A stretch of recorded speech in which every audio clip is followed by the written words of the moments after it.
Yes, very good morning to one and all. Am I audible? Yes? Yes, Okay.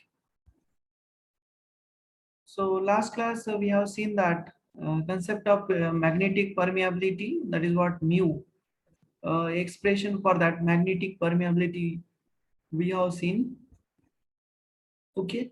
And also we have seen that physical significance of magnetic permeability we have studied. Okay. So also unit for that magnetic permeability we have studied. Next term we have seen that reluctance. Okay, so what is meant by reluctance we have seen. Okay, and also unit for the reluctance we have seen, and mathematical expression or mathematical model for the reluctance we have seen.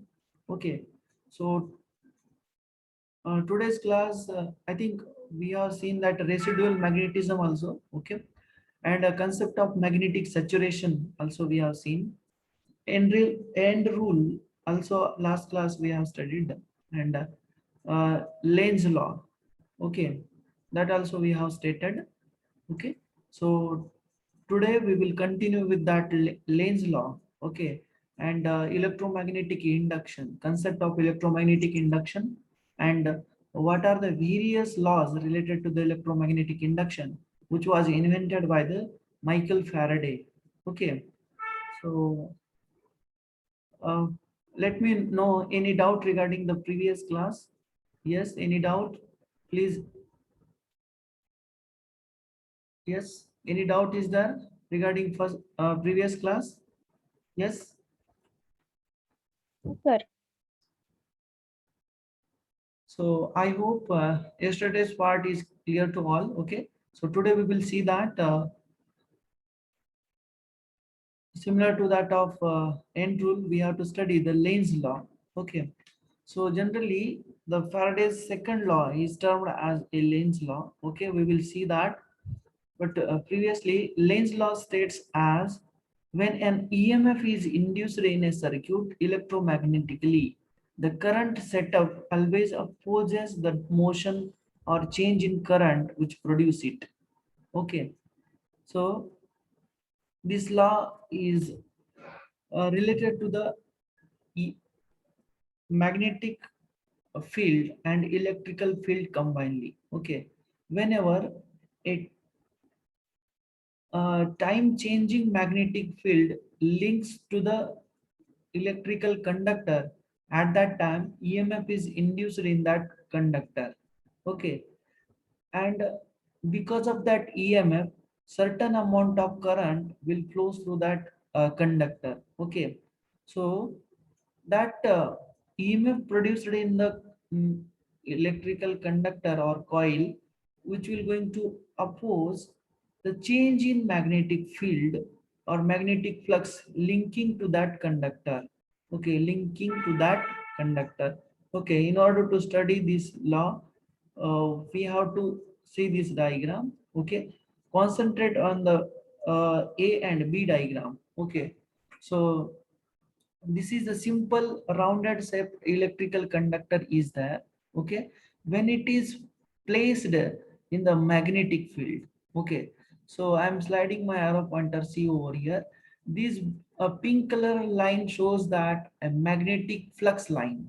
Okay, magnetic force line. Okay, whenever this current carrying conductor placed in a magnetic field, or a metallic conductor placed in a magnetic field, at that time this magnetic flux line cut by that conductor, or that magnetic flux line passes through the conductor. In that case, what will happen? The EMF will be generated in the conductor. Okay, EMF will be generated. So because of that EMF, the current will flow through that conductor. Current will flow through that conductor. Okay, as I said earlier, this uh, current direction and magnetic field direction is given by right hand thumb rule. Okay, आता आपण काय करतोय बघा, lens law च study करतोय. या lens law काय म्हणतो की जेव्हा आपण एखादा मेटॅलिक कंडक्टर मॅग्नेटिक फील्ड मध्ये ठेवू, तेव्हा काय होतं, त्या मॅग्नेटिक फ्लक्स लाईन ह्या कंडक्टरच्या मधून जातात किंवा त्या कंडक्टरला लिंक करतात. आता या डायग्राम मध्ये बघा, हा जो ब्ल्यू लाईनचा दिसतोय तो कंडक्टर आहे आणि या पिंक कलर ह्या मॅग्नेटिक फ्लक्स लाईन आहे. तर या मॅग्नेटिक फ्लक्स लाईन आपल्याला इमॅजिन व्हावं म्हणून हे सर्क्युलर कंडक्टर इथं केलेलं आहे, याला सर्कलच्या फॉर्म मध्ये.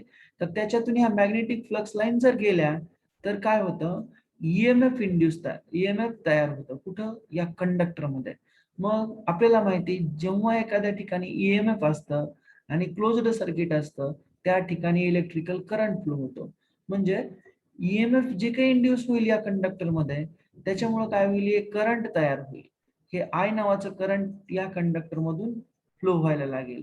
पण लेन्झ लॉला काय म्हणायचंय, की जेव्हा एखाद्या कंडक्टर मध्ये ईएमएफ तयार होत असेल मॅग्नेटिक फील्ड मुळे, तेव्हा तिथं जे काही करंट फ्लो होईल त्या कंडक्टर मधून, ते करंट अपोज करायला लागतं. कुणाला अपोज करायला लागतं? Cause of its production. म्हणजे ऍक्च्युअली कंडक्टर मधून करंट कशामुळे फ्लो व्हायला लागला, तर मॅग्नेटिक फ्लक्स मुळे, मॅग्नेटिक फील्ड मुळे. तर मग काय करतं, हे जे करंट फ्लो होते की नाही आपल्या कंडक्टर मधून, ते त्या मॅग्नेटिक फील्डला अपोज करतं. असं लेन्झ लॉला म्हणायचंय किंवा लेन्झ यांना असं म्हणायचंय. ठीक आहे, समजतंय का? बघा, जेव्हा एखाद्या मॅग्नेटिक फील्ड मध्ये आपण करंट कॅरिंग कंडक्टर ठेवू किंवा मेटॅलिक कंडक्टर ठेवू, तेव्हा तिथं इलेक्ट्रोमॅग्नेटिकली त्या कंडक्टर मध्ये ईएमएफ प्रोड्यूस होतं, म्हणजे व्होल्टेज तयार होतं. आणि त्या व्होल्टेजचा इफेक्ट म्हणून त्या कंडक्टर मध्ये करंट फ्लो होतो. आणि ते जे काही करंट फ्लो होईल, ते करंट फ्लो काय करतो, त्या मॅग्नेटिक फ्लक्स लाईनला अपोज करण्याचा प्रयत्न करतो. हे लेन्झ लॉ यांना सांगायचं आहे. समजतंय का? बघा, यस, क्लिअर आहे? Yes sir. कोण कुणाला अपोज करताय? लेन्झ लॉ असं म्हणायचंय लेन्झला, की जेव्हा एखादा कंडक्टर मॅग्नेटिक फील्ड मध्ये ठेवला, तेव्हा त्या कंडक्टर मध्ये ईएमएफ प्रोड्यूस होईल, इलेक्ट्रोमोटिव्ह फोर्स प्रोड्यूस होईल. त्याच्यामुळे काय होईल, त्या कंडक्टर मधून करंट फ्लो होईल. पण तो जो करंट फ्लो होतो त्या कंडक्टर मध्ये, तो करंट फ्लो त्या मॅग्नेटिक फ्लक्स लाईनला अपोज करेल, विरोध करतो. हे असं लेन्झ यांना म्हणायचं आहे. ठीक आहे, हे तुम्हाला समजलं का? Yes, yes, yes sir. Yes, sir. Yes sir. okay.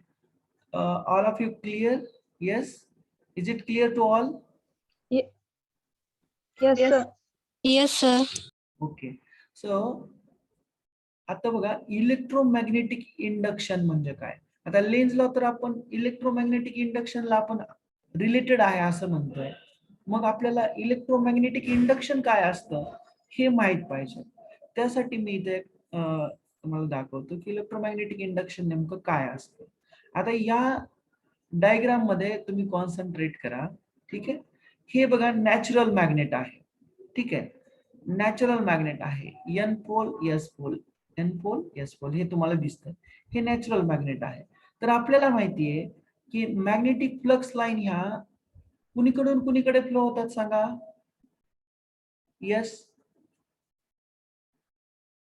कोणत्या डायरेक्शनने कोणी म्हणजे फ्लो होतात? म्हणजे एन पोल कडून एस पोल कडे फ्लो होतात की एस पोल कडून एन पोल कडे फ्लो होतात? यस, यस, येस पोल कडून north pole. North to south. Yes, North to definitely south. Correct. North pole to south pole. आपण प्रॉपर्टीज ऑफ मॅग्नेटिक फील्ड पाहिल्या ना, त्याच्यामध्ये आहे ना first property, magnetic flux line always leave and enter at right angle to the magnetic field, and magnetic flux line always leave at n pole and enters at s pole. म्हणजे काय meaning झालं याचं, की n pole पासून magnetic lines या निघून जातात आणि s पोल कडे त्या येतात. ठीक आहे, आता इथं बघा या डायग्राम मध्ये एन पोल कडून एस पोल कडे मॅग्नेटिक फील्ड फ्लो होते बघा. मग आता हा जो कंडक्टर दिसतोय या मॅग्नेटिक फील्ड मध्ये प्लेस केलेला आहे बघा. मी एरो पॉइंटर स्लाइड करतोय, तिथं कॉन्सन्ट्रेट करा. आपण इलेक्ट्रोमॅग्नेटिक इंडक्शन पाहतोय. ठीक आहे. हा करंट म्हणजे मेटॅलिक कंडक्टर या मॅग्नेटिक फील्ड मध्ये जर ठेवला तर त्याच्यामधून करंट फ्लो होतं. का? कारण तिथं ईएमएफ प्रोड्यूस होतं. असं कोण म्हणालं? लेन्झ लॉ म्हणाला की जेव्हा एखादा करंट कॅरिंग कंडक्टर किंवा मेटॅलिक कंडक्टर आपण मॅग्नेटिक फील्ड मध्ये ठेवू तेव्हा तिथं ईएमएफ प्रोड्यूस होतं. ठीक आहे. मग ते ईएमएफ प्रोड्यूस होतं. याच प्रिन्सिपल वरती इलेक्ट्रिकलचं जे काही ट्रान्सफॉर्मर आहे, तुम्ही त्याला डीपी वगैरे म्हणता, ते याच प्रिन्सिपल वरती ते वर्क करतं. ठीक आहे. म्हणजे तिथं बघा आपण ते पाहणार आहोत working principle of single phase transformer. ठीक आहे. तिथं तुम्हाला सांगेल मी.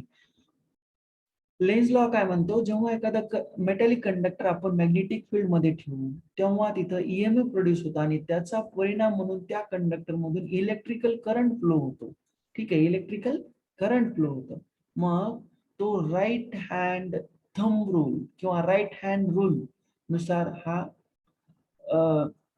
याच्यामध्ये तयार होणारा करंट ची डायरेक्शन, त्याच्यावरती एक्झर्ट होणारा फोर्स आणि मॅग्नेटिक फील्ड डायरेक्शन ही दिली जाते. ठीक आहे. राईट, याला फ्लेमिंग्स राईट हँड रूल सुद्धा म्हणतात. ठीक आहे. आता इथं बघा मी एरो पॉइंटर स्लाइड करतोय. राईट हँड रूल आपण स्टडी करतोय, त्याला फ्लेमिंग्स राईट हँड रूल असं म्हणतात. ठीक आहे. बघा आता तुम्हाला बोटांना इंग्लिश मध्ये काय म्हणतात ते सगळ्यांना माहिती आहे. This one is what? Thumb. This one is what? Forefinger. This one is what? Middle finger. मी एरो पॉइंटर स्लाइड करतो तिथं बघा. This one is what? Thumb. This one is what? Forefinger. And this one is what? Middle finger. ठीक आहे. तर मग forefinger represents the direction of magnetic field. Okay. Middle finger represents the direction of current and thumb represents the direction of force. Okay, direction of force. Okay. तर electromagnetic induction म्हणजे काय असतं? Whenever a metallic conductor or coil placed in a magnetic field, it will produces a EMF, that is nothing but the electromagnetic induction. Electromagnetic induction म्हणजे काय आहे की जेव्हा एखादा मेटॅलिक कंडक्टर किंवा मेटॅलिक कॉईल ही मॅग्नेटिक फील्ड मध्ये ठेवू तेव्हा तिथं इलेक्ट्रोमोटिव्ह फोर्स म्हणजेच व्होल्टेज तयार होतं आणि त्या कंडक्टर मधून करंट फ्लो व्हायला लागतो. ठीक आहे. याला आपण इलेक्ट्रोमॅग्नेटिक इंडक्शन म्हणणार आहोत. मग या इलेक्ट्रोमॅग्नेटिक इंडक्शन साठी मायकल फॅरेडे नावाच्या सायंटिस्टनं 2 लॉ सांगितलेले आहेत. ऍक्च्युली इलेक्ट्रोमॅग्नेटिक इंडक्शन हे जे काही प्रिन्सिपल आहे, हा जो काही फिजिक्सचा फिनॉमिनन आहे, हा मायकल फॅरेडे यांनीच डिस्कव्हर केलेला आहे. ठीक आहे. मी जसं तुम्हाला म्हणालो की all electrical machine, DC machine, AC machine, transformer are works on the principle of Faraday's laws of electromagnetic induction and right hand rule and Fleming's left hand rule याच्यावरतीच ते वर्क करतात. ठीक आहे. आपलं जे काही जनरेटर असतं फ्लेमिंगच्या राईट हँड रूल वरती work करतं. परत आपली जी काही मोटर असते विहिरीवरची तुमच्या घरची, ती मोटर ही फ्लेमिंग्स लेफ्ट हँड वरती वर्क करते. फ्लेमिंग्स लेफ्ट हँड रूल वरती वर्क करत असते ते. ठीक आहे. हे फोर्स म्हणजे काय आहे? ऍक्च्युली आपलं जे फिरणारा पार्ट असतो की नाही मोटरचा, त्याच्यावरती कोणता फोर्स आणि तो कोणत्या डायरेक्शन ऍक्ट होईल हा आपला इथं थंब रिप्रेझेंट करत असतो. ठीक आहे. म्हणजे त्या कंडक्टर मधून करंट फ्लो होतं, आपण इलेक्ट्रिकल सप्लाय देतो म्हणजे करंट फ्लो होतं, तिथं मॅग्नेटिक फील्ड तयार होतं. मग त्या मॅग्नेटिक फील्ड मध्ये आपला करंट कॅरिंग कंडक्टर प्लेस असतात, त्याच्यामुळे त्याच्यावरती फोर्स एक्झर्ट होतो. मग तो फोर्स मुळे काय होतं? रोटरी मोशन येते आणि आपलं मग रोटर फिरतं किंवा जो काही शाफ्ट आहे मोटरचा तो फिरला जातो. ठीक आहे. हे इलेक्ट्रिकल मध्ये खूप डिटेल स्टडी आहे. एसी मशीन किंवा मशीन 1 आणि मशीन 2 मध्ये तुम्हाला डिटेल स्टडी आहे याचा. ठीक. मला वाटतं की सगळ्यांना इलेक्ट्रोमॅग्नेटिक इंडक्शन काय असतं हे समजलं असेल. तुम्हाला मोर क्लिअर आयडिया पाहिजे असेल तर बघा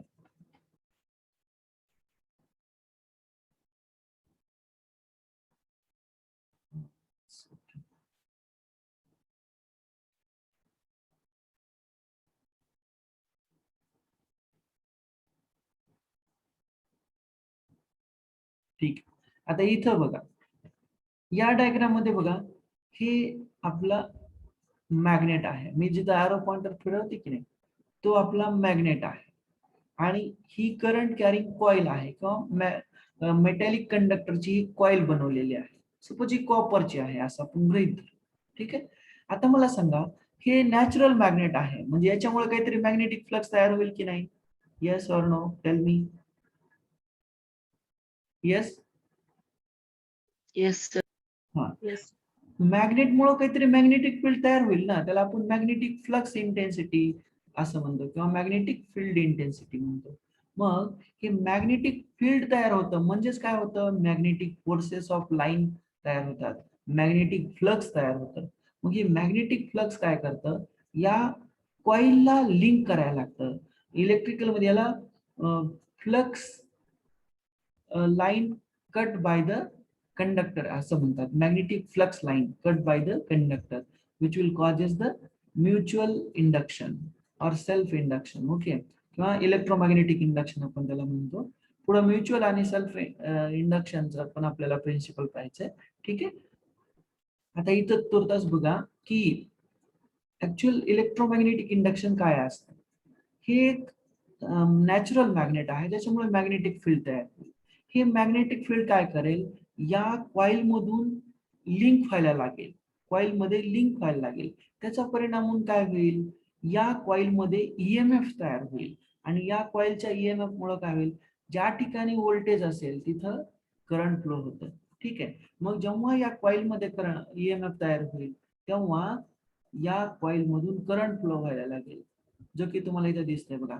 आता एन हा पोल इथं आहे आणि एस हा पोल इथं आहे. ठीक आहे. आता हा मॅग्नेट एक बार मॅग्नेट आहे. बार कळतो ना सगळ्यांना, किंवा रॉड टाइप मॅग्नेट आहे किंवा रेक्टँग्युलर मॅग्नेट आहे. ठीक आहे, आपल्याला समजतं हे शेप कसा आहे. जर आपण या कॉइलच्या हा मॅग्नेट असं मध्ये इन्सर्ट करत जाऊ तर काय होईल? जास्तीत जास्त मॅग्नेटिक फील्ड या कॉइलला लिंक होईल, जास्तीत जास्त मॅग्नेटिक फ्लक्स लाईन या कॉइल मधून जायला लागतील, तेव्हा more and more current flow होईल. आता बघा, इथं खाली रेड पोर्शन दिसतंय, तसं इकडे या मीटर मध्ये पण रेड पोर्शन दिसतंय. इकडं जेव्हा ब्ल्यू पोर्शन दिसतंय तिकडं, तेव्हा या मीटर मध्ये पण हा ब्ल्यू पोर्शन दिसतोय. हे इंडिकेटर आहे. म्हणजे जेव्हा आपण हे मॅग्नेट या कॉइल मधून बाहेर काढू तेव्हा काय होईल? या कॉइल मधून जाणारं करंट हे कमी कमी व्हायला लागेल. याचं रिझन काय असतं की मॅग्नेटिक फ्लक्स जे काही या कॉइलला लिंक होणार आहे ते फ्लक्स कमी व्हायला लागतं, म्हणून या कंडक्टर मधून जाणारा करंट हा कमी होतो. म्हणजे जेव्हा आपण ही मॅग्नेट इकडे बाहेरच्या साईडला ओढू इकडे, तेव्हा इथं मिनिमम करंट फ्लो होईल. आणि याचं कारण काय आहे? तर मॅग्नेटिक फ्लक्स कमी लिंक होईल या कॉइलला. जर आपण हे मॅग्नेट जर आपण मध्ये इन्सर्ट केलं, या कॉइल मध्ये इन्सर्ट केलं, म्हणजे असं पुढे पुढे जर ढकलत गेलं तर जास्तीत जास्त मॅग्नेटिक फ्लक्स या कंडक्टरला लिंक होईल आणि मॅक्सिमम करंट फ्लो व्हायला लागेल. म्हणजे कुठं? या रेड पोर्शन वरती इकडं. ठीक आहे. मग आता हे पॉझिटिव्ह आणि निगेटिव्ह दाखवलेलं आहे बघा. जेव्हा आपण मॅग्नेट हे मध्ये इन्सर्ट करू तेव्हा काय होईल? करंट हे काहीतरी 0 पेक्षा जास्त असेल. ठीक आहे, म्हणजे ती पॉझिटिव्ह असेल, म्हणजे त्याची डायरेक्शन चेंज असेल. ठीक आहे.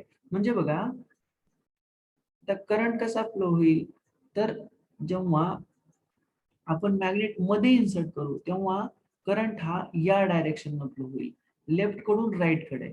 आणि जेव्हा मी मॅग्नेट बाहेरच्या साईडला ओढेल तेव्हा करंट हा या अपोजिट डायरेक्शन, म्हणजे ब्ल्यू इथं दिसते ना बघा, मी एरो पॉइंटर स्लाइड करतोय त्या डायरेक्शन फ्लो होईल. म्हणजे करंट हे निगेटिव्ह डायरेक्शन फ्लो होईल. ठीक आहे. हे आहे इलेक्ट्रोमॅग्नेटिक इंडक्शनचं सिंपल प्रिन्सिपल. या प्रिन्सिपल मध्ये काय असतं नेमकं? यांना काय सांगायचं असतं की जेव्हा एखादं मॅग्नेटिक फ्लक्स हे मेटॅलिक कंडक्टरला लिंक करतं किंवा मॅग्नेटिक फ्लक्स त्या मेटॅलिक कंडक्टर मधून जातं, तेव्हा तिथं ईएमएफ प्रोड्यूस होतं आणि त्या ईएमएफ मुळे तिथं करंट फ्लो होतं. याच्याच रिलेटेड फॅरेडेजनं त्याचे 2 रूल सांगितलेले आहेत. आपल्याला तेच स्टडी करायचे. हे समजलं ना तुम्हाला इलेक्ट्रोमॅग्नेटिक इंडक्शन काय असतं? Yes. Yes. Yes, sir. Okay. आता बघा, आपण जाऊया फॅरेडेच्या लॉला. ठीक आहे. Electromagnetic induction means the electricity induced by the magnetic field. जे काही तुम्हाला मी आतापर्यंत एक्सप्लेन केलं, हे फक्त 4 वर्ड मध्ये आहे. Electricity induced by magnetic field. Electricity induced by magnetic field. आता मी तुम्हाला इथं दाखवून दिलं की नाही, इथं इलेक्ट्रिकल करंट कशामुळे फ्लो होतं? या मॅग्नेटच्या मुवमेंटमुळे.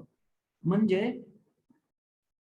Electricity induced by magnetic field is nothing but what? Electromagnetic induction. ठीक आहे. Yes, is it clear? Yes, sir. Okay, so we will move to the Faraday's law, okay, of electromagnetic induction. आता आपण electromagnetic induction काय आहे हे समजून घेतलं. आता आपल्याला काय करायचं? इलेक्ट्रोमॅग्नेटिक इंडक्शन संबंधी फॅराडेजने कोणते लॉ सांगितले ते आपल्याला स्टडी करायचं. ठीक आहे, कारण हे तुमच्या एक्झामला आहे. There are 2 laws of Faraday's law, okay, for the electromagnetic induction. First law and second law. I think आपण काल इथपर्यंत आलो होतो. ठीक आहे, तर फर्स्ट लॉ काय म्हणतो बघा. whenever a conductor cuts the magnetic flux line and EMF is induced in the conductor. Simple पहिला रूल आहे. तो काय म्हणतोय बघा. whenever a conductor cuts the magnetic flux lines and EMF is induced in the conductor. मी तुम्हाला जे आतापर्यंत सांगत होते की नाही तेच हे आहे की जेव्हा कंडक्टर हा मॅग्नेटिक फ्लक्स लाईनला कट करतो किंवा मॅग्नेटिक फ्लक्स लाईन त्या कंडक्टर मधून जातात तेव्हा त्या कंडक्टर मध्ये करंट फ्लो होतो, असं फॅराडेच्या फर्स्ट लॉ मध्ये सांगितलेलं आहे. ठीक आहे, फर्स्ट लॉ क्लिअर आहे? येस, सिंपल आहे. जेव्हा एखादा कंडक्टर मॅग्नेटिक फील्ड मध्ये ठेवू किंवा एखादा कंडक्टर मॅग्नेटिक फ्लक्सच्या कॉन्टॅक्ट मध्ये येईल तेव्हा त्याच्यातून करंट फ्लो होतं. का? तर त्याच्या अक्रॉस ईएमएफ तयार होतं. ठीक आहे, EMF is induced in the conductor. Because of that EMF current will be flow through that conductor. Okay, समजतंय फर्स्ट लॉ? येस, आपण हाच तर लॉ एक्सप्लेन केला मगाशी. ठीक आहे, समजलंय का? Yes, yes, Yes, sir. okay. Whenever a conductor cuts the magnetic flux line and EMF is induced in the conductor. Okay, I hope it is clear to all. Okay, this is the first law of electromagnetic induction. Second law, Faraday's second law. Okay, it will use the direction of EMF produced. Okay, second law काय सांगतो बघा. आता आपण मगाशी म्हणलं की नाही की फर्स्ट लॉ मध्ये एखादा कंडक्टर जर मॅग्नेटिक फील्ड मध्ये ठेवला तर त्याच्यामध्ये ईएमएफ प्रोड्यूस होतं. पण सेकंड लॉ मध्ये ऍक्च्युली काय होतं, जे काही इंड्युस्ड ईएमएफ आहे त्याची मॅग्निट्यूड आणि डायरेक्शन दाखवली जाते. कारण electromotive force it is a vector quantity. It especially in DC circuit it is a vector quantity. Okay, electromotive force. Okay, मग सेकंड लॉ मध्ये काय सांगतात, मॅग्निट्यूड आणि त्याची डायरेक्शन कुणाची, ईएमएफ ची. आपण फर्स्ट लॉ मध्ये काय म्हणतोय, ईएमएफ प्रोड्यूस होतं कशामुळे, मॅग्नेटिक फील्ड मुळे. मग ती किती तयार होते आपल्याला माहित व्हायला पाहिजे की नाही. Yes or no, tell me. Yes. हा, आपल्याला डेफिनेटली ते किती तयार होतं हे माहित व्हायला पाहिजे. मग तिथं सेकंड लॉ पिक्चर मध्ये येतो जो की त्या ईएमएफ जे काही प्रोड्यूस होईल त्याची मॅग्निट्यूड सांगतो ते. ठीक आहे, मग second law states that the magnitude of induced EMF is equal to the rate of change of flux linkages. Rate of change of flux linkages. Okay, आता हा रेट ऑफ चेंज ऑफ का म्हटलं, तुम्ही फिजिक्स मध्ये पण पाहिलं असेल आणि मॅथमॅटिक्स मध्ये पण पाहिलं असेल. डेरिव्हेटिव्ह म्हणजे काय असतं सांगा मला कोणीतरी. आता जे तुम्हाला दिसतंय बघा, d∅dt, याचं मिनिंग काय आहे, असं मी म्हणालो dy/dx, याचं मिनिंग काय असतं सांगा बरं, सिग्निफिकन्स काय असतं. आता तुम्हाला सगळ्यांना सीईटी ला चांगले मार्क्स पडलेले असतील तर तुम्हाला डेरिव्हेटिव्ह बद्दल खूप डिटेल्स आयडिया असेल. तेव्हा तुम्हाला वाटत असेल की डेरिव्हेटिव्हचा उपयोग काय आहे आपल्याला. डेरिव्हेटिव्हचं मिनिंग काय असतं.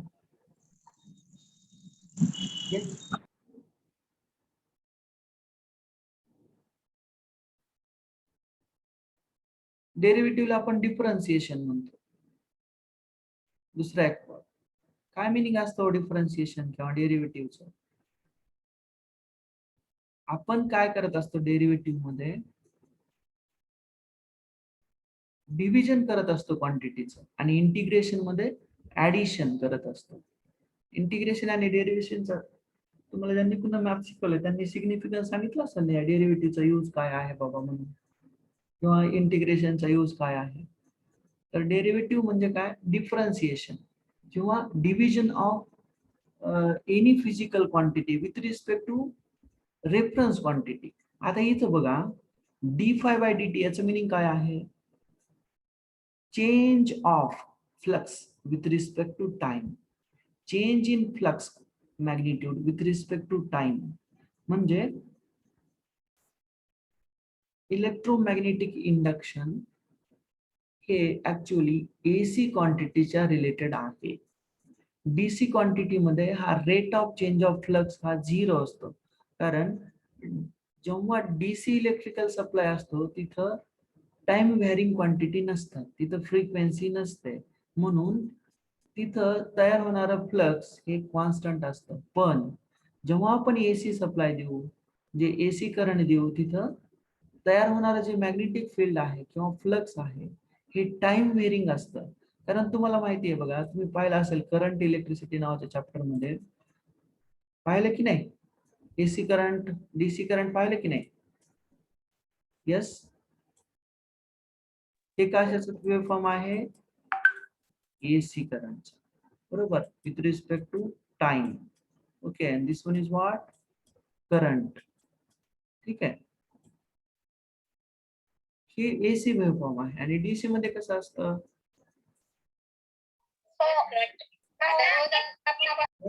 डीसी मध्ये कसं असतं? डीसी मध्ये सिंपल टाइम आणि ही डीसीची क्वांटिटी. ठीक आहे, डीसी करंट. त्या गोष्टी आपल्याला सगळ्यांना माहिती आहे. मग ही जी काही डीसी क्वांटिटी आहे ही टाइम व्हेरिंग असते. म्हणजे याच्यामुळे जे काही फ्लक्स तयार होईल ते फ्लक्स सुद्धा कॉन्स्टंट म्हणजे सी असतं. पण इकडे तसं नसतं. एसी क्वांटिटी मध्ये करंट सेम नसल्यामुळे काय होतं? फ्लक्स पण चेंजिंग होतं. म्हणजे फ्लक्स पण व्हेरिएबल असतं आणि करंट पण व्हेरिएबल असतं. इथं बघा करंट सुरुवातीला करंट इन्क्रीज होतं आणि अप टू पीक पॉइंट किंवा त्याला पीक व्हॅल्यू म्हणतो आपण. त्याच्यानंतर काय होतं? करंट डिक्रीज व्हायला लागतो आणि तो 0 ला येतो. परत तो निगेटिव्ह डायरेक्शन इन्क्रीज होतो आणि निगेटिव्ह पीकला येतो आणि परत 0 होतो. या सायकल एका मिनिटामध्ये 50 सायकल तयार होतात. म्हणून एसी क्वांटिटीची आपण फ्रिक्वेन्सी 50 हर्ट्झ असं म्हणतो. ठीक. तर मग एसी फील्ड मध्ये मॅग्नेटिक फील्ड जे काही तयार होत असेल एसी करंटमुळे ते टाइम व्हेरिंग असतं. म्हणून तिथं जे तयार होणारं जे काही फ्लक्स आहे ते सुद्धा टाइम नुसार चेंज होतं. म्हणजे फ्लक्स बघा इथं काय होईल? मॅक्सिमम फ्लक्स, त्याला फाय मॅक्स म्हणतो आपण. आणि परत काय होईल? फ्लक्स इथं 0 होईल. ठीक आहे, इथं पण 0. ठीक आहे, इथं फ्लक्स पण निगेटिव्ह डायरेक्शनला 5m, त्याला आपण 5m म्हणतो, हे निगेटिव्ह डायरेक्शनला. परत इथं फाय काय होईल? 0 होऊन जाईल. ठीक आहे, याचं मिनिंग काय आहे की एसी इलेक्ट्रिकल सर्किट मध्ये फ्लक्स हे टाइम व्हेरिंग असतं. म्हणून त्याला आपण विथ रिस्पेक्ट टू टाइम असं डिफरन्शिएट करतोय. ठीक आहे, आता तुम्ही म्हणाल सर ही सेकंड लॉ कुठं राहिला आणि तुम्ही सांगताय काय? पण त्याच्याशी खूप मोठं रिलेशन आहे याचं. ठीक आहे, आता हे d∅dt चं तुम्हाला मिनिंग कळायला पाहिजे ऍक्च्युअली, तरच तुम्हाला हे निगेटिव्ह साइन का आलं कळेल, हे n का आलं ते कळेल. ठीक आहे, आणि v म्हणजे काय आहे? ईएमएफ आहे किंवा व्होल्टेज आहे. ठीक आहे, हे ईएमएफ आहे. v म्हणजे काय आहे? ईएमएफ, किंवा याला कधी कधी आम्ही ई न पण डिनोट करतो. ठीक आहे, इथपर्यंत क्लिअर आहे सगळ्यांना की हे मॅग्नेटिक फील्ड हे टाइम व्हेरिंग कधी असतं? Yes, is it clear? Yes Yes, sir. Yes. Yes, sir. म्हणजे जेव्हा मॅग्नेटिक फील्ड हे एसी करंट मुळे तयार होतं तेव्हा तिथलं मॅग्नेटिक फील्ड हे टाइम व्हेरिंग असतं. म्हणजे मॅग्नेटिक फ्लक्स हे टाइम नुसार चेंज होतं, जसं की मी तुम्हाला या वेव्ह फॉर्म मध्ये सांगितलं. ठीक आहे, म्हणजे टाइम व्हेरिंग मॅग्नेटिक फ्लक्स असतं तिथं. मग जर आपण त्याचा रेट काढला d∅dt, तर आपल्याला काय मिळतं? ईएमएफ मिळतं. ठीक आहे, ईएमएफ मिळतं. हा पॉइंट तर सगळ्यांना क्लिअर आहे? Yes yes Yes, sir. Okay. ज्यांना कुणाला डाऊट येतो त्यांना क्लिअर आहे? Yes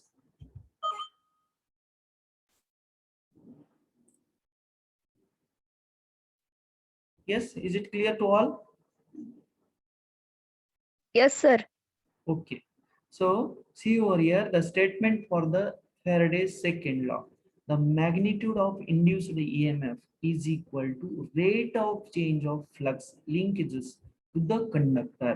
Okay, where V is the induced voltage, d phi is the change of flux in coil, dt is the time interval, n is the number of turns in coil.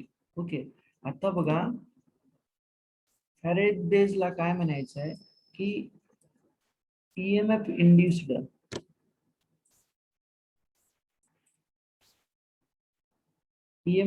काय आहे? It is directly proportional to rate of change of flux with respect to time. Faraday यांना second law मध्ये असं म्हणायचं आहे की जेव्हा एखाद्या कंडक्टर मध्ये ईएमएफ तयार होतं कुणामुळे? मॅग्नेटिक फील्डमुळे, तर ते ईएमएफ ची मॅग्निट्यूड हे rate of change of flux ला डायरेक्टली प्रोपोर्शनल असते. म्हणजे फ्लक्स चेंज झालं सपोज 2 वेबर पर सेकंड पासून,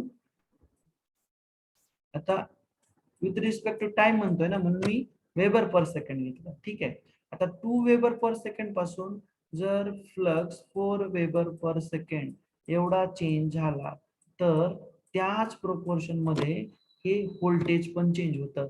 समजा बाकीच्या सगळ्या क्वांटिटीज कॉन्स्टंट आहे सगळे धरू, तर फर्स्ट केस मध्ये आपल्याकडे ईएमएफ तयार होईल बघा, ईएमएफ 2 वोल्ट. ठीक आहे, 2 वोल्ट तयार होईल. ईएमएफ चे युनिट काय असतं इलेक्ट्रोमोटिव्ह फोर्सचं?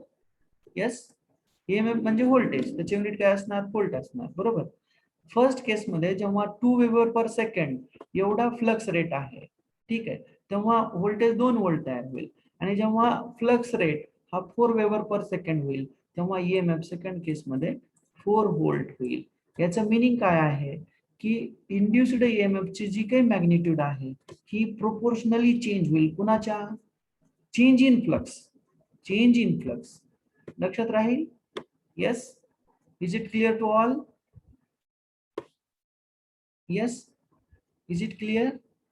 आता डायरेक्टली प्रोपोर्शनॅलिटीचं तर सगळ्यांनाच सिग्निफिकन्स कळतो. डायरेक्टली प्रोपोर्शनल याचं मिनिंग काय असतं?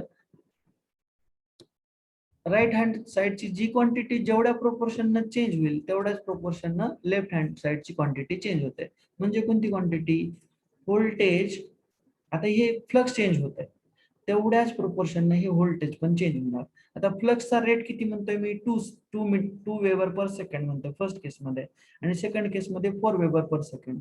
म्हणजे फ्लक्स चेंज होत आहे 2 पासून 4 पर्यंत, तसंच व्होल्टेज पण चेंज होणार 2 पासून 4 पर्यंत. याला म्हणतात डायरेक्टली प्रोपोर्शनॅलिटी. समजलं? येस. आता ही मायनस एन का आलं ते आपण पुढे घेणार. एवढा पार्ट समजला का तुम्हाला? Yes, sir. ओके, म्हणजे सेकंड लॉ काय म्हणतो? Magnitude of induced EMF is equal to rate of change of flux linkages. Flux linkages म्हणजे इनडायरेक्टली यांना काय म्हणायचं आहे? EMF induced is directly proportional to d∅dt. तुम्ही एवढं जरी म्हणलं, तुम्हाला जर कोणी विचारला फॅराडेचा सेकंड लॉ सांगा बरं, तुम्ही असं म्हणायचं डायरेक्टली. काय म्हणणार तुम्ही? EMF induced is directly proportional to d∅dt. d∅dt ला तुम्ही कसं वाचता? Rate of change of flux with respect to time. आता मी तुम्हाला असं जर म्हणालं dy/dx, याचं मिनिंग काय असतं? Rate of change of y with respect to x. डेरिव्हेटिव्हला कसं वाचायचं हे सगळ्यांना माहिती आहे. तुम्ही सगळ्यांनी येस, कुणाला काय विचारायचं? Yes, okay, no one is that. समजलंय? येस, सेकंड लॉ समजतोय? Yes, sir. Okay, Yes. ठीक आहे. मग आता हे मायनस एन का आलं? याचा आन्सर आहे लेन्झ लॉ मध्ये. आता आता हे बघा इथं V is directly proportional to dy by dt. ही एक प्रोपोर्शनॅलिटी साइन आहे. हे प्रोपोर्शनॅलिटी साइन आपल्याला काढून टाकावं लागतं. तुम्ही फिजिक्स मध्ये याच्याबद्दल खूप आयडिया असेल तुम्हाला, किंवा फिजिक्स मध्येच आपण स्टडी केलेला आहे की प्रोपोर्शनॅलिटी साइन आपण हे जनरली काढून टाकत असतो. ठीक आहे. तर मग ही प्रोपोर्शनॅलिटी साइन जर काढायचं असेल तर ते ट्रायल आणि एरर मेथडनं त्यांनी चेक केलं असेल. काय केलं असेल की समजा आता इथं तुम्हाला मी डायग्राम दाखवतो की या डायग्राम मध्ये ईएमएफ प्रोड्यूस होत आहे. ठीक आहे.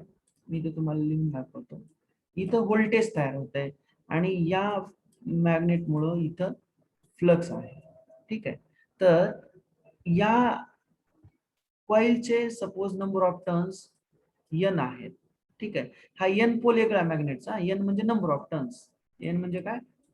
टर्न्स. आपण कालच पाहिलं आहे. एमएमएफ मध्ये पाहिलं की नाही? n इंटू I म्हणजे एम्पियर टर्न म्हणजे एमएमएफ. ओके. हे व्होल्टेज आहे. ठीक आहे. आता फॅराडेच्या सेकंड लॉ नुसार voltage is directly proportional to d5 by dt असा आहे. ठीक आहे. मग ही प्रोपोर्शनॅलिटी साइन काढण्यासाठी त्यांनी काय केलं, या कॉइलचे टर्न्स चेंज करून पाहिले. म्हणजे फर्स्ट केस मध्ये n1 त्यांनी 10 घेतले. ठीक आहे. n2 म्हणजे सेकंड केस मध्ये त्यांनी सपोज आपण सिम्प्लिफिकेशन साठी 20 घेतले असेल. ठीक आहे. थर्ड केस मध्ये सपोज 30 घेतले असं आपण गृहीत धरू. तर फॅराडेज यांना असं दिसून आलं की जे काही व्होल्टेज तयार होईल हे व्होल्टेज या rate of change of flux आणि नंबर ऑफ टर्न्स याच्यावरती ते डिपेंड आहे.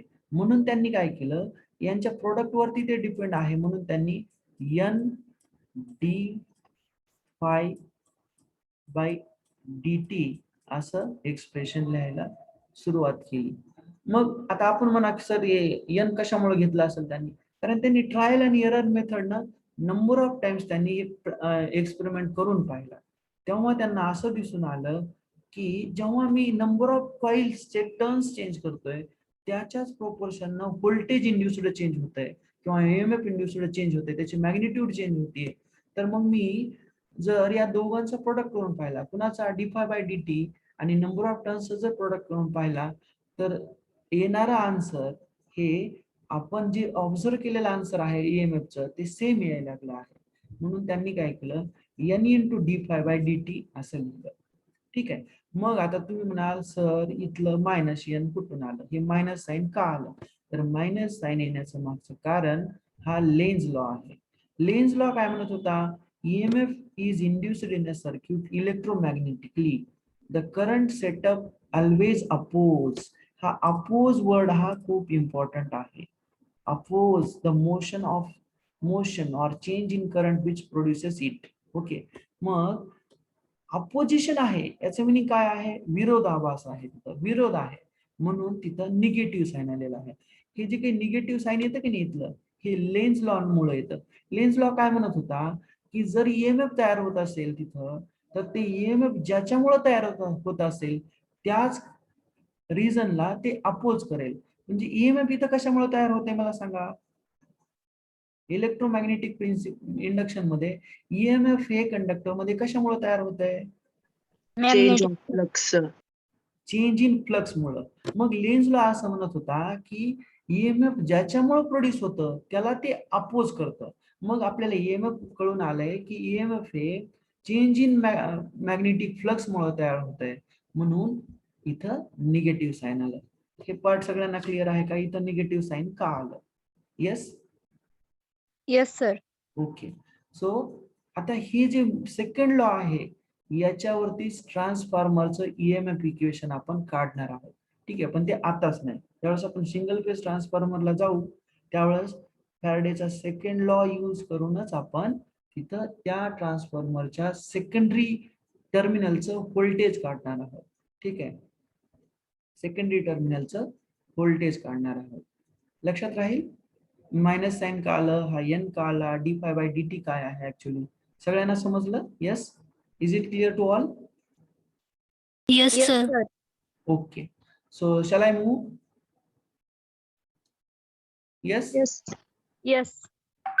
ओके, आता बघा आपण हे मॅग्नेटिक इंडक्शन पाहिलं, ठीक आहे. पण आपल्याला मॅग्नेटिक मटेरियल आता हे सगळ्यांना झालेलं आहे बरं का.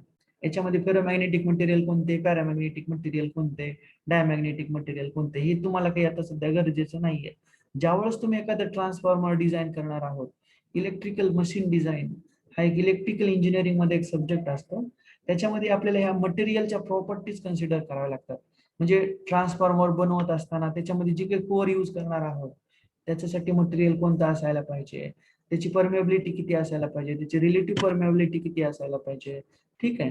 त्याचं मॅग्नेटिझम त्याच्यामध्ये कितीपर्यंत इंड्यूस करता येईल आपल्याला, म्हणजे मॅग्नेटिक सॅच्युरेशन आपल्याला तिथे कन्सिडर करावं लागतं, ठीक आहे. So ferromagnetic material, iron, steel, nickel, cobalt, some metallic alloys, okay, these are the metallic materials, okay, they are strongly attracted by the magnet. Ferromagnetic material म्हणजे कोणते, जे की स्ट्रॉंगली अट्रॅक्ट होतात कुणाकडे, मॅग्नेटकडे.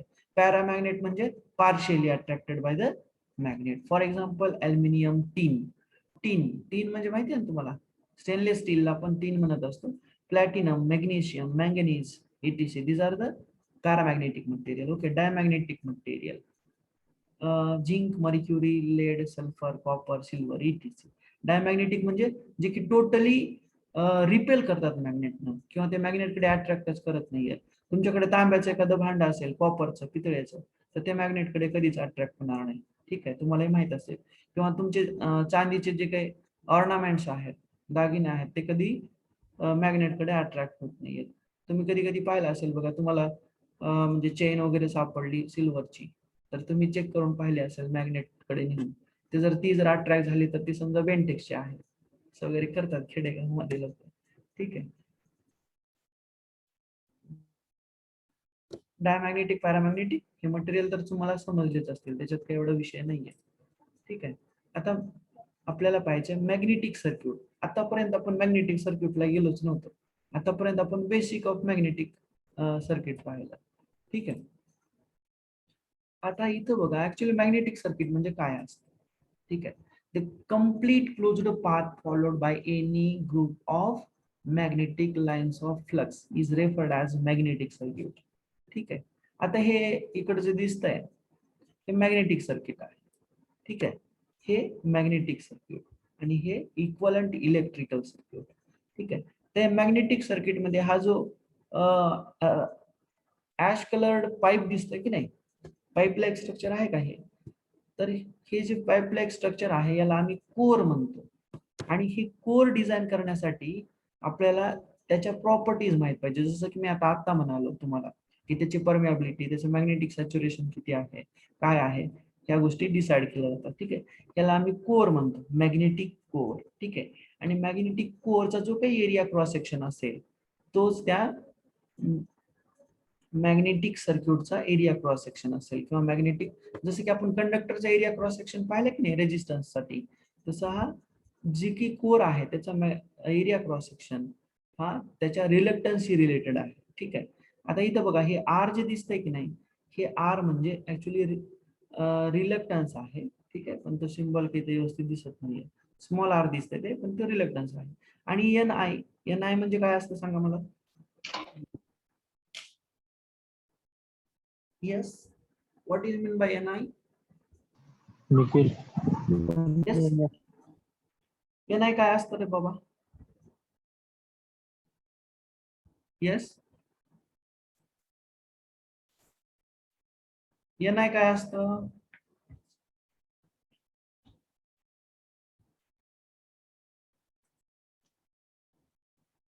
Ni काय असतं सांगा लवकर.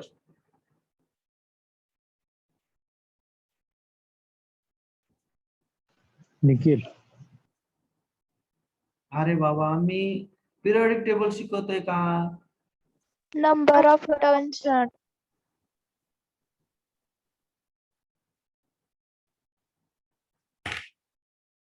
काय आहे Ni म्हणजे, त्याला काय नाव दिलं होतं आपण? त्याचं परवा दिवशी बारसं केलंय की नाही? Magnetomotive force. मॅग्नेटोमोटिव्ह फोर्स, बरोबर आहे. मॅग्नेटोमोटिव्ह फोर्स म्हणजे काय असतो इलेक्ट्रिकल मध्ये? Yes,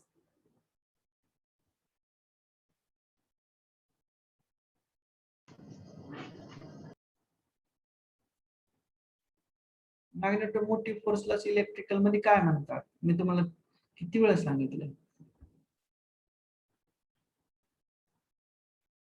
intensity. बर, आणखी काय म्हणतात? ज्याच्यामुळे फ्लक्स फ्लो होतो. मॅग्नेटोमोटिव्ह फोर्स म्हणजे काय? काय असतं magnetomotive force?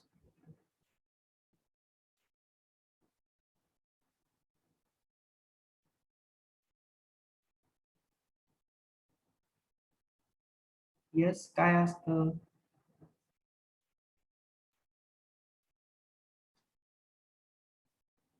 Voltage. Yes, voltage असतं, बरोबर. मग त्याचे इक्वलंट इलेक्ट्रिकल सर्किट मध्ये बघा बरं काय काय दिसतं तुम्हाला तिथं, मला सांगा. रेजिस्टन्स. कशाचे इक्वलंट आहे तो? काल सांगितलं होतं तुम्हाला मी. रिलक्टन्स. रिलक्टन्स, बरोबर. पुढं पुढं आणखी काय दिसतंय तिथं तुम्हाला? करंट. Yes, current. मला सांगा इक्वलंट काय असतं करंटला इकडचं मॅग्नेटिक सर्किट मधलं? Magnetic flux. मॅग्नेटिक फ्लक्स, बरोबर आहे.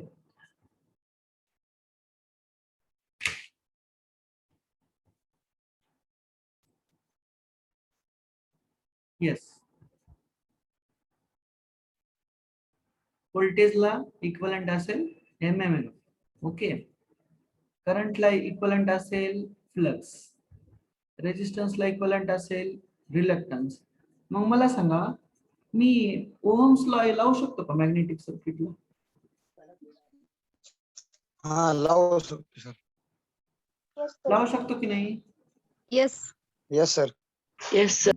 लावू शकतो, कारण आपण कालच म्हणत होतो की according to Ohm's law V is I is equal to V by R, आणि याच इक्वेशनला कम्पेअर करून आपण रिलक्टन्सचं एक्सप्रेशन लिहिलं होतं. L अपॉन काय असतं सांगा रिलक्टन्सचं इक्वेशन? L अपॉन, येस, रिलक्टन्सचं डेफिनेशन सांगा, किंवा रिलक्टन्स म्हणजे काय आणि रिलक्टन्सचा फॉर्म्युला. येस, काय असतो रिलक्टन्स?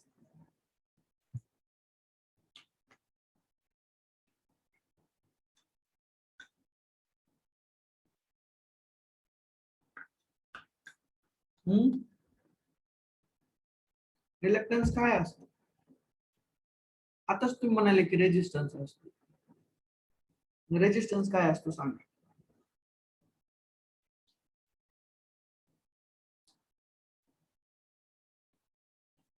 येस,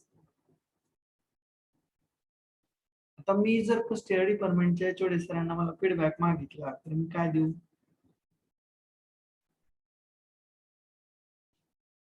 सर, मुलांना कालच्या लेक्चर मध्ये जे काही झालं ते आज आठवत नाही, किंवा कालचं काय झालं ते मुलं वाचून येत नाहीत, किंवा जे महत्वाचं वाटतं त्याचे काही स्क्रीनशॉट वगैरे काढतात की नाही त्यांनाच माहिती. स्क्रीनशॉट काढत असतील तर त्यांनी वाचलं असतं. Magnetic circuit. काय मॅग्नेटिक सर्किट?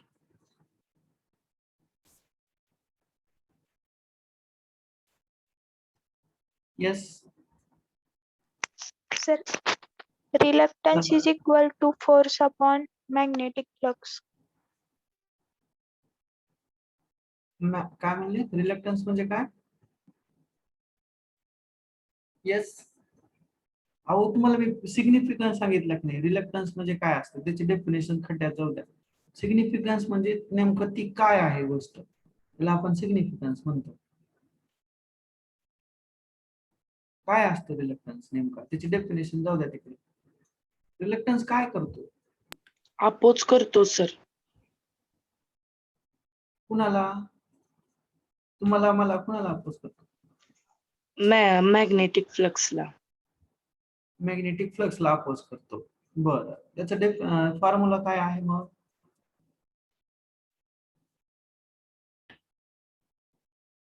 येस, सांगा.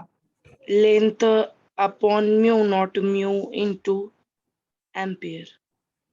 Mu naught into mu ampere. Mu r into A. Sir, area of cross section कुणाचा? कंडक्टरचा. आता इथं कंडक्टर आहे का मॅग्नेटिक फील्ड मध्ये? वायरचा सर. हो, वायर आणि कंडक्टर एकच झालं हो, पण एरिया क्रॉस सेक्शन तिथं असतो कुणाचा? कोरचा core. Yes, 100%. It is the area cross section of magnetic core. Okay, and L, it is the length of magnetic core.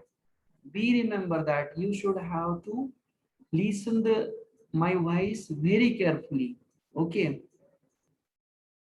it is length of magnetic core and area cross section of magnetic core. It is not an ampere. Okay, reluctance is nothing but what? It is the opposition given by a magnetic core to the flow of magnetic flux through it. Okay, and it is mathematically given as S is equal to L upon mu 0 mu r into capital A. Okay, where mu 0 is nothing but what? Permeability of free space, permeability of vacuum. Okay, and mu r is nothing but what? Permeability of medium. Okay, or permeability of magnetic core. Okay, permeability of magnetic core with respect to free space or with respect to vacuum. Okay, so this is what? Reluctance. Okay, so I will summarize what are the parameters, those who are equivalent to magnetic circuit and electrical circuit. Okay, so all of you already know this. Okay, already know these things. Okay, EMF is equivalent to MMF, current is equivalent to flux, resistance is equivalent to reluctance, current density is equivalent to flux density, conductivity is equivalent to, yes, permeability. Difference काय बघा magnetic circuit मध्ये? Current actually flows, flux is created but does not flow. Okay, आपण flux flow होतं असं म्हणतोय आपण, पण flux actually flow होत नाही. तो फ्लक्स हा क्रिएट केला जातो किंवा एस्टॅब्लिश केला जातो. ठीक आहे, flux never flow. Okay, but as per our simplification, we are going to say flux line always start from N pole and ends at the S pole, but flux never get flow. Okay, it is created or it is established. Okay, or it is developed. Okay, but current actually going to flow from one point to another point of conductor. Okay, second dissimilarity or difference between current electric circuit and magnetic circuit. Circuit may be open or closed. Okay, circuit is always closed. Okay, circuit is always closed. आपण open circuit closed circuit पाहिलेलं आहे DC circuit मध्ये. Magnetic circuit is always closed, but electrical circuit it may be open or closed. Yes or no? So I hope these similarities and dissimilarities between magnetic circuit and electrical circuit very much clear to all. Whether it is clear to all, yes or no, please respond me. Yes, is it clear? Yes, sir.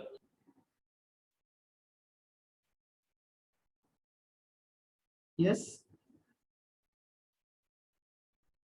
Yes, sir. Yes, sir.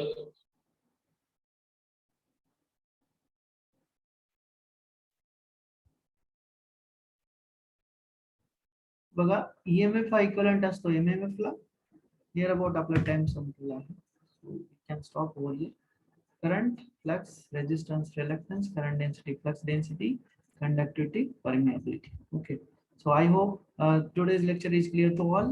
If any doubt, let me know Otherwise, you can contact me. Okay. So today we will stop over here. Thank you. Have a nice day.